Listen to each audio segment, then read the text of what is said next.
បាទសូមសួរទៅដល់ពុកម៉ែបងប្អូនទាំងអស់គ្នាបាទមួយនេះគឺខ្ញុំនឹងធ្វើការបង្ហាញទៅដល់ពុកម៉ែបងប្អូនពីរបៀបនៅក្នុងការធ្វើការស្នើ monetize នៅក្នុង channel YouTube របស់យើងណាអូខេអញ្ចឹងគឺនៅក្នុងមួយ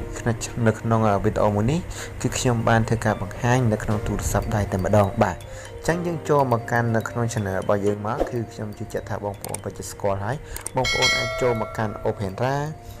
ឬក៏ Chrome ឬក៏ Firefox ណាអញ្ចឹងចំពោះខ្ញុំបាទគឺខ្ញុំចូលចិត្តប្រើគឺនៅក្នុង channel របស់ខ្ញុំបាទមួយនេះគឺខ្ញុំបានប្រើវាទៅលើជាមួយទាំង Opera ណាអូខេអញ្ចឹងយើងចូលមកកាន់កន្លែង profile យើងមកដើម្បីយកពាក្យថា create studio ណាយើងយកពាក្យថា create studio នឹងមកបាទដើម្បីធ្វើការស្នើនៅ monetize ណាអូខេអញ្ចឹងចំពោះបងប្អូនដែលធ្វើការមកកំពុងតែមើលនៅវីដេអូរបស់ខ្ញុំបាទមួយនេះអញ្ចឹងបងប្អូនបើសិនជាពេញចិត្តនៅវីដេអូមួយនេះគឺបងប្អូនសូមមេត្តាធ្វើការចុច Subscribe ហើយបន្ទាប់មកបើកនៅសញ្ញាកណ្ដឹងដើម្បីទទួលបាននៅវីដេអូថ្មីណាហើយបើបងប្អូនធ្វើការចង់ធ្វើការដាក់ចិត្តរកលុយជាមួយទៅនឹង YouTube បងប្អូនត្រូវតែតស៊ូនៅក្នុងការព្យាយាមនៅក្នុងការធ្វើវីដេអូបង្ហោះចូលទៅកាន់ YouTube តែម្ដងបាទ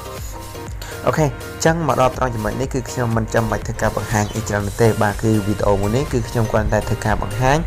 ពីរបៀបនៅក្នុងការស្នើ monetize នៅក្នុងទូរស័ព្ទដៃតែម្ដងបាទតាមពិតគឺខ្ញុំធ្វើការត្រូវតែធ្វើការស្នើនៅកុំព្យូទ័រទេតែបើសិនតែតាមខ្ញុំគិតណាតាមខ្ញុំគិតដោយសារតែមានបងប្អូនយើងមួយចំនួនគឺគាត់ប្រើដោយទូរស័ព្ទដៃក្នុងការធ្វើការស្នើនៅ monetize អូខេអញ្ចឹងខ្ញុំក៏សម្រេចចិត្តនៅក្នុងការធ្វើវីដេអូនេះនៅក្នុងទូរស័ព្ទដៃតែម្ដងបាទ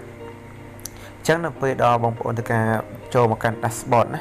ចូលមកកាន់ dashboard YouTube របស់យើងមកគឺវានឹងចេញទៅជាទម្រង់បែបនេះណាបន្ទាប់មកបងប្អូនមើលកន្លែងរូបដុល្លារយើងចូលមកកាន់កន្លែងរូបដុល្លារមកបាទអញ្ចឹងនៅពេលនេះគឺខ្ញុំបានរើសបានដល់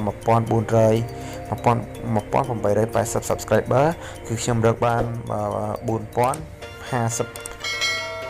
ម៉ោងអញ្ចឹងគឺខ្ញុំលើសបានsorry គឺ4025ម៉ោងអញ្ចឹងខ្ញុំទៅលើសបាន25ម៉ោងណាអញ្ចឹងខ្ញុំបញ្ជាក់ដល់បងប្អូនសិនបើសិនជាមុនបងប្អូនធ្វើការស្នើ monetize ណាបងប្អូនគួរតែធ្វើការពិនិត្យនៅវីដេអូរបស់បងប្អូនឡើងវិញតើវីដេអូរបស់បងប្អូនវាសមស្របហើយការរៀបចំរបស់បងប្អូនវាស្អាតបាតហើយឬនៅណាអូខេអញ្ចឹងខ្ញុំមិនធ្វើការបង្ហាញពីរបៀបនៅក្នុងការរៀបចំ channel នោះទេបាទគឺនៅក្នុងវីដេអូរបស់ខ្ញុំបាទគឺខ្ញុំមានធ្វើការបង្ហាញរួចរាល់ហើយចឹងបងប្អូនអាចចូលទៅកាន់នៅក្នុង channel របស់ខ្ញុំបាទដើម្បីធ្វើការស្វែងរកពីរបៀបនៅក្នុងការរៀបចំ playlist ឲ្យបានស្អាតតែម្ដងបាទ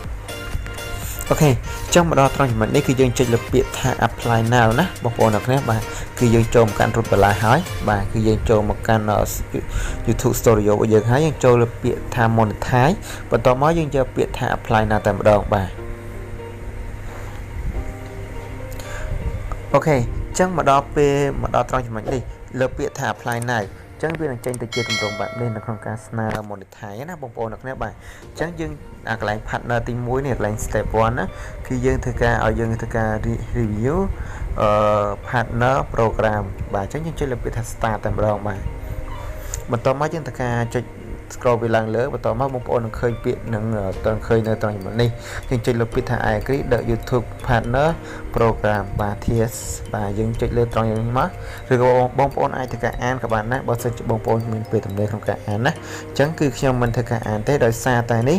គឺជា YouTube របស់ខ្ញុំគឺខ្ញុំដាក់ប្រទេសវៀតណាមបើសិនជាខ្ញុំដាក់ប្រទេសវៀតណាមគឺវានឹងចេញទៅជាភាសាវៀតណាមត្រង់ចំណុចនេះណាអូខេអញ្ចឹងបន្ទាប់មកយើងចុចលើពាក្យថា I agree លើប៊ូតុងមួយនេះបាទអូខេអញ្ចឹងវាកំពុងតែដំណើរការបងប្អូនអ្នកនេះបាទគឺវាកំពុងតែដំណើរការហើយអញ្ចឹងយើងរងចាំមកចូលមកកាន់ step ទី2ណាគឺ step sign up for Google AdSense បាទអញ្ចឹងត្រង់ចំណុច Google AdSense បងប្អូនបើសិនជាបងប្អូនមិនចេះក្នុងការបង្កើតនៅ Google AdSense បងប្អូនអាចធ្វើការមើលនៅវីដេអូ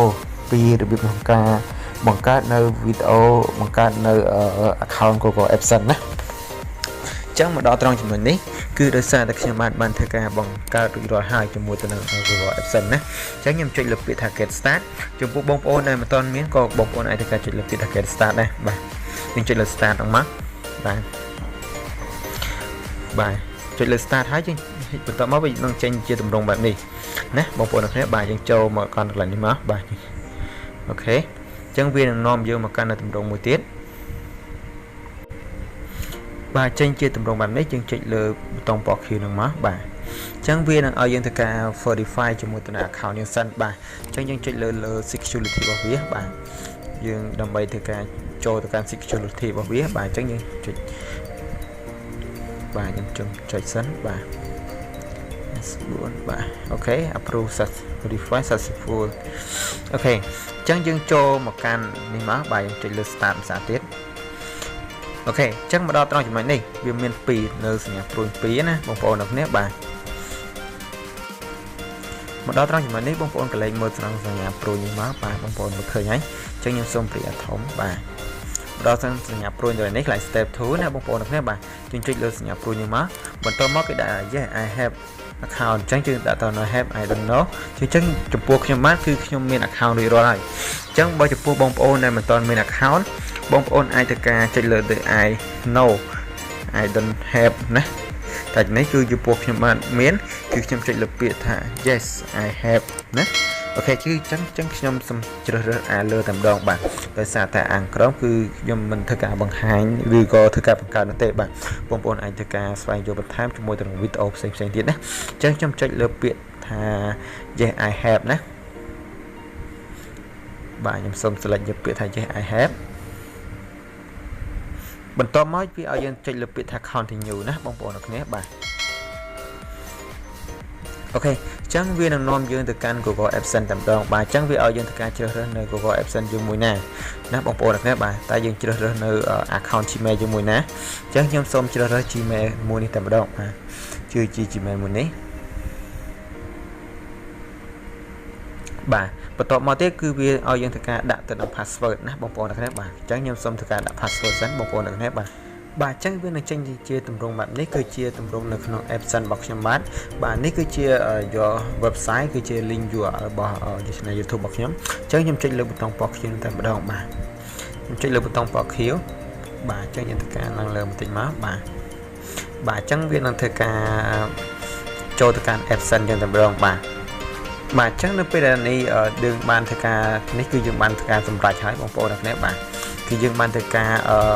ដាក់ជាមួយទៅនឹង Google AdSense រួចរាល់ហើយអញ្ចឹងការរងចាំនៃការ approve នៅក្នុងការ get review ហ្នឹងណាគឺរងចាំនៅក្នុងការធ្វើការ approve ពី YouTube នៅមួយដំណាក់ទៀតអញ្ចឹងក្នុងដំណាក់កាលទី1ដំណាក់កាលទី2គឺយើងបានសម្រេចហើយបងប្អូនអ្នកគ្នាបាទអញ្ចឹងយើងធ្វើការរងចាំនៅដំណាក់កាលទី3ទាំងអស់គ្នាណាអញ្ចឹងបងប្អូនខ្ញុំជឿជាក់ថាបងប្អូនគាត់ជាមើលមិនសូវយល់ទេត្រង់ចំណុចមិញណាដោយសារតែយើងមានធ្វើការបិទបាំងខ្លះដោយសារតែវាគឺជាព័ត៌មានបន្តខ្លួនរបស់ខ្ញុំបាទណាអញ្ចឹងបងប្អូនខ្ញុំបើសិនជាបងប្អូនឆ្ងល់អីនៅក្នុងការស្នើ monetize បងប្អូនអាចធ្វើការឆាតមកខ្ញុំបាទផ្ទាល់ក៏បានដែរណាអញ្ចឹងរងចាំការ approve ទាំងអស់គ្នាណាបងប្អូនទាំងនេះបាទ